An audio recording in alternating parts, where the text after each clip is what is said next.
In the heart of the flourishing kingdom of Aravel stood the magnificent golden castle, its towers glimmering under the morning sun like they were touched by magic itself. The air was crisp, and the first light of dawn painted the sky in soft pink and gold. Inside the tallest tower, Princess Amara stirred in her silken bed as the sound of songbirds drifted in through the open balcony doors. The heavy oak door creaked open, and Queen Alara entered, carrying a silver tray with warm bread, honey, and fragrant tea. She wore a soft blue gown instead of her formal royal attire, her golden hair braided loosely over her shoulder. "Good morning, my star," the queen said, her voice as gentle as the morning breeze. Amara sat up, brushing her long dark hair away from her face.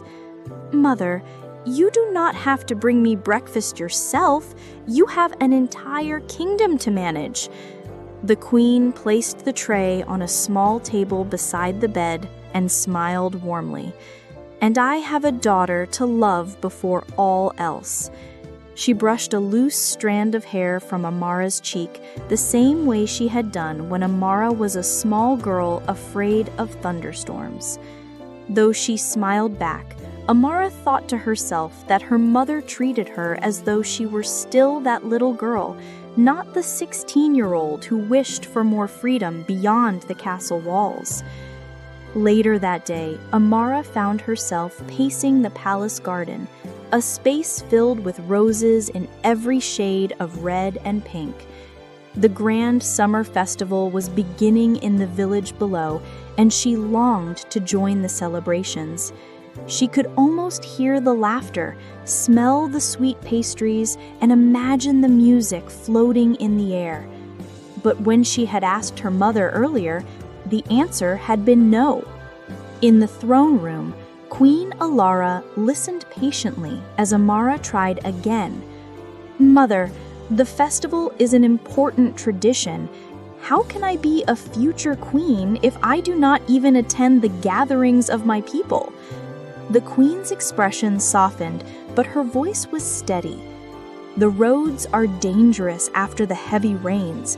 Parts of the forest paths are still unstable. I cannot risk your safety." "You are overprotective," Amara said, her frustration spilling out. "You treat me like I am still a child." Alara's eyes glistened faintly, but she did not raise her voice. "One day, Amara, you will understand that a mother's caution is not control, it is care." Amara turned and left without replying, missing the quiet sigh her mother let out when she was alone. That night, the kingdom was thrown into chaos as a fierce storm swept across Aravel. The wind roared like a beast, and lightning flashed across the sky, turning the golden towers silver for brief moments. The rain pounded the stone walls of the castle, seeping through the cracks of the old west wing. Amara sat in her chamber, watching the storm through the balcony doors, when she heard hurried footsteps and voices in the corridor. A servant burst in. "Your Highness, part of the old west tower has collapsed. A guard was injured." Amara's heart raced. Without thinking, she grabbed her cloak and rushed into the corridors, determined to see what had happened.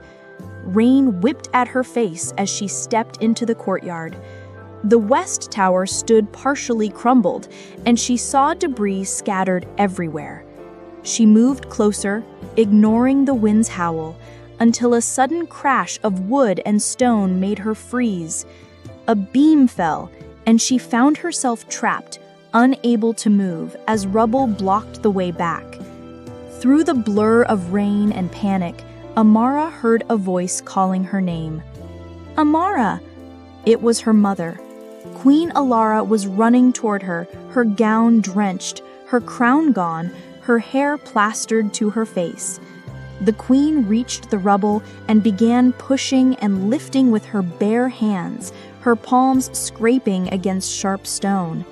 "Hold on, my love," she cried, her voice trembling but strong.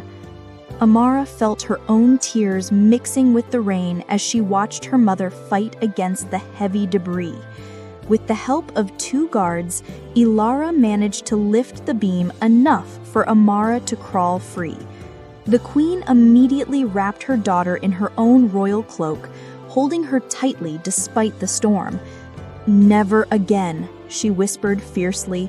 "I cannot lose you." The next morning, the storm had passed. The sky was pale blue, and the castle grounds glistened with drops of rain. Amara sat quietly in her chamber, while her mother tended to a small cut on her forehead.